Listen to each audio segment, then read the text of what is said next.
Ann. How are you? Good. How are you doing? Doing great. So I asked this of the girls, and someone asked you too. When you're doing something that's set in 2003, which was such a weird, specific year, especially for fashion and music and everything, what for you is one thing that you really kind of wanted to make sure you guys included in Time Cut? It was the pants. It's crazy because I can't believe they're coming back, but those really low rise 1 inch zipper pants, I can't tell you what it was like. I mean, maybe you know, but I was, wearing those jeans that had one button. Like you just buttoned one button and you had to Mm. like stuff your underwear down so that they didn't peep out the top. It's like, I'm really, really glad that that part of my life is over. I said when I interviewed them, I said, I'm so glad that I looked up your ages so I don't feel that old because they were alive during 2003. I was like, oh no, they're gonna be like 2001 babies.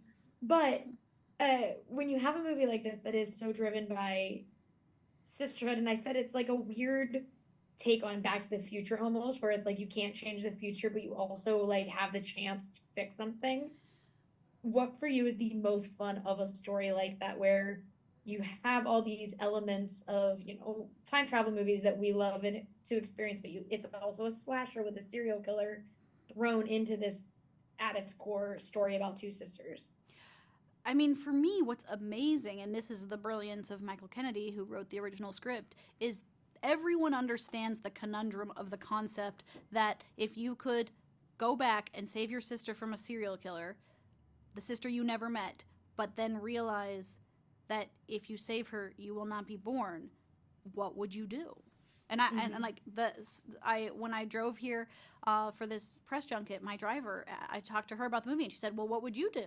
And I'm like, "Well, I would save my sister," but I understand. She was like, "Oh, not me. Like I'm not saving my sister.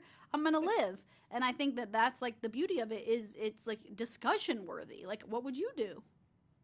Yeah. Oh, I 100% agree. I don't know. I have brothers, so I would maybe just let them stay. But just be like, you guys are fine. But I also really love, I'm sure other people have asked you this, but every time you have a time travel movie, everyone kind of thinks back to like, oh, well, what would I do? Like, where would I actually go back to when you are behind the lens and directing a movie that is going to have people asking that question?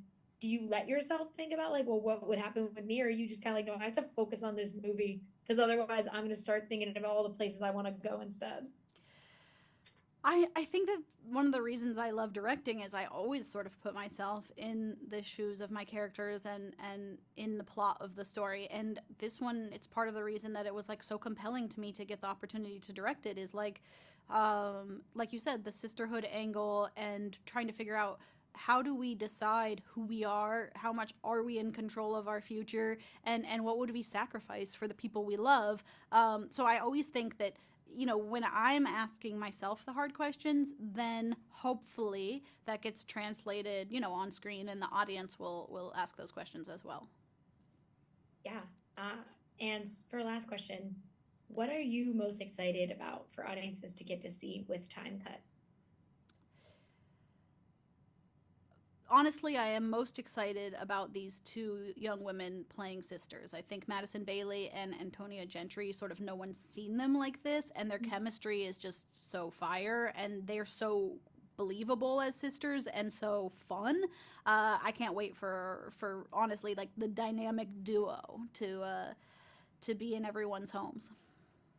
I agree. Thank you so much for talking with me today. I really appreciate it, and I can't wait for everyone to get to see Time Cut. Thank you very much.